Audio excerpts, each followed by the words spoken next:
talking about being super sensitive, man.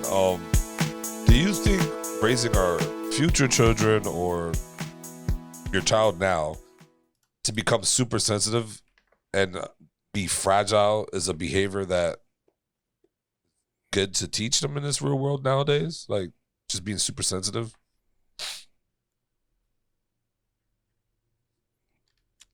Am I glitched out again?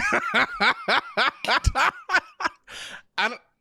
Well, Doey's fucking muted as usual. Doey's muted for sure. I don't even know how to respond to your question. Are we raising our children to be super sensitive and fragile? That is such a better sentence than whatever the hell you said to begin with. I think you even finished the sentence with that good thing. Am I bugging out? Oh I'm my bugging out god! right No, you're good. You're here.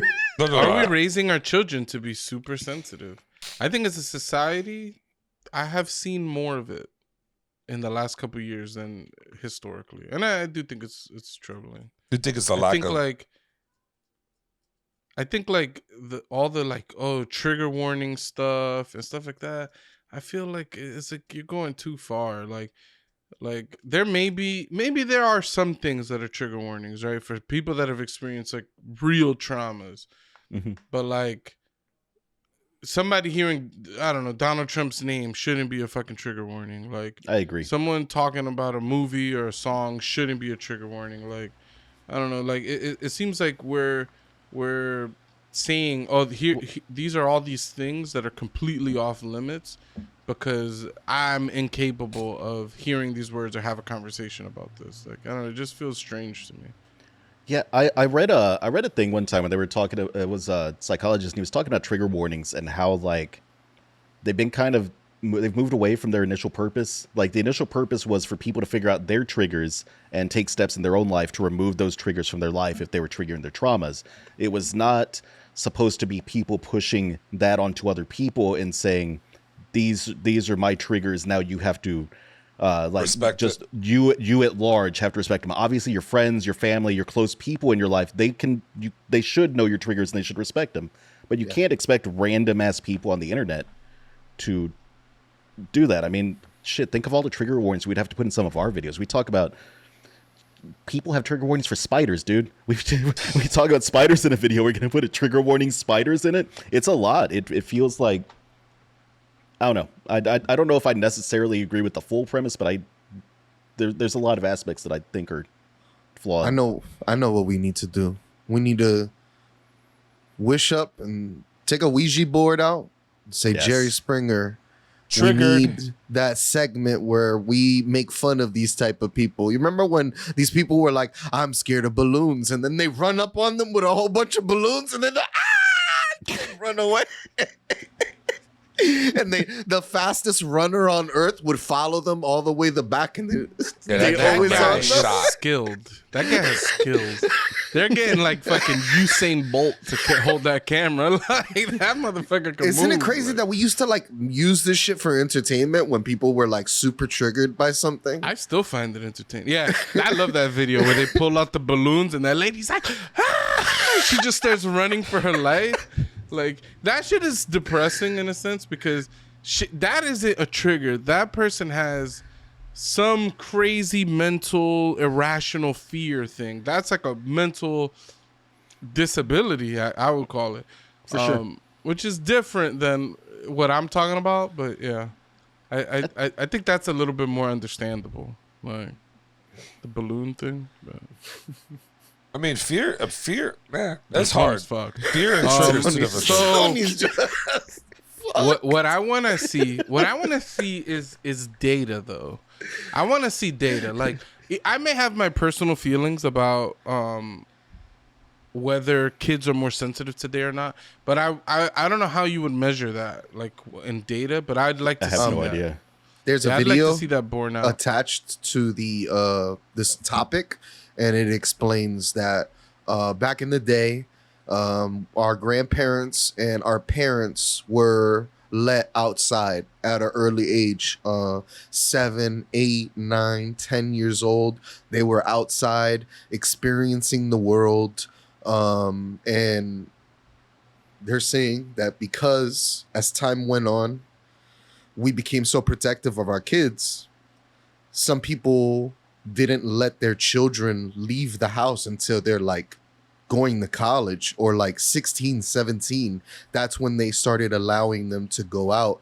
And a lot of these kids don't know they need their moms and dads still. They're not like independent. They're not as grown as our grandparents and our parents were at that age. Because the time has So changed, though. Like, back then in the days, I used to be out to 10 o'clock, 11 o'clock at night, 12 o'clock. Like, nowadays, you can't. There's just more... It's different. It's safer than it's ever It's been. safer than ever before. Now? No way. Yeah, we're Yes, safer it than is. we've ever 100%. been. 100%. Honestly, you're more likely to get shot by a cop than like shot by some random on the street. Honestly, being out at 11 o'clock at night as a young teen minority. I need to see the statistics. I don't know if that's statistically accurate. Yeah, That's just yeah. how it feels. I'm like, what the hell? I'm like, I don't know what Mattheo's talking about there, but America is safer. I'm not gonna say than ever before because it fluctuates year to year, but historically, we are at some of the all-time safest times in our society. Yeah, there's like crazy sex trafficking. We hear all these stories about kids getting kidnapped and all types of horrible, horrible, horrible things. I think a lot of that's a consequence of having a lot more information accessible. For sure. And it freaks people out and all this stuff. What I did want to say though, because what Doi said didn't really address what I was saying. It's true that back in the day, people were able to be more independent at a younger age, so do more when they were younger. But what's the impact of that? Like, that's the part where we need data. Are children worse off today, or were they worse off before? You know what I mean? Like, and Well, how do you that- correlate that to the level of independence they had? He was Right. using that to determine that our grandparents and our parents are less triggered. We don't have they don't have trigger warnings. They don't need to, you know what I mean? That's Yeah, they do. Talk politics or religion in front of an old person and the whole party's over. And like For sure. young people are capable of doing that. I think there are I tend to agree. The younger crowd is more offended than the older crowd. That's like my general feeling. I don't have any data to back that up, is what I'm saying. And I'd like to see like how we're like if the way we're coddling our youth is really harming them. How do you- I think it's bad. Like, for example, my mom used to send me to the barbershop alone when I was 5 years old. I used to walk around the corner and go to the barbershop. My brother used to go to the grocery store when he was 5 years old and buy groceries and bring it back to the house. Like, stuff that's like unheard of. Meanwhile, like that one lady let her 9-year-old ride a train and was labeled the worst mom in America. And it's like, when I was 9, I was riding the train by myself. I used to go to Brooklyn all the time to my aunt's house and shit. And it's like, I don't know. It's like the times are different for sure. What's acceptable and what isn't anymore. But you like, saw. I lived out in the middle of nowhere, so like there wasn't even anywhere in biking range to go to. So like I spent most of my childhood just at my house or with my parents. Granted, we had a lot of property, so I was out on our acres like doing dumb stuff. Pucho, when you were in Japan, you saw that this societal thing where they send kids out at like a really young age too. What happened? yeah, so Japan does this thing where mainly because those people don't do anything but work. So they have to just let their kids just be in society. And they have like this honor system where everybody's like, you're going to watch my kids, I'm going to watch your kids when they're out and about. And yeah, I saw like a 5-year-old kid, maybe 4. He looked like pre-K kid on a train by himself, like with his little umbrella. He had like something he was like trying to read to figure out where he was going to go. And he was freaked out by me. He must have never seen a brown guy before. He kept looking at me like, you know, and he was like scared a little bit. He was looking around like, is nobody else scared? Like, it was funny. I personally thought it was hilarious. I felt bad. I'm like, kid's first day on the train, he sees a big ass man on the train. He's like, what is this? They let monsters on the train. Nah. And I personally think that's cool. I think it's a good thing to teach young people independence at an early age. Like for my kid, I let her do as much things as she can.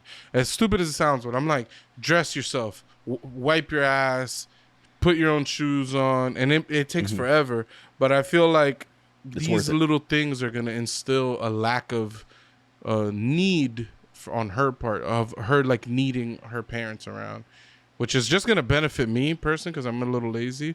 But I'm hoping that it's also beneficial for her in life, you know. But you ain't start that until what age? When did you start her just freely just doing it on her own? Pretty young. Like I would encourage her to do things, but like obviously she Can't wipe her ass at 2 years old or Right. But like once she started training on the toilet, I'm like, look, take a toilet paper.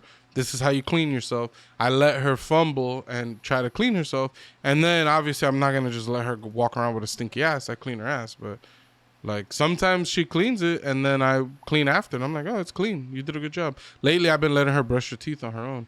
Where like before it'd be like, she would brush her teeth and then I would go and hit some spots. Now I'm like watching her brush her teeth and I'm like, it's good enough. Like, cool. I'm not going to do nothing. Now I like watch her do it to make sure that it's good. But I'm not going back in there to clean unless she's having like a rough morning or something. But nice. Again, lazy. Hopefully it's good for her. But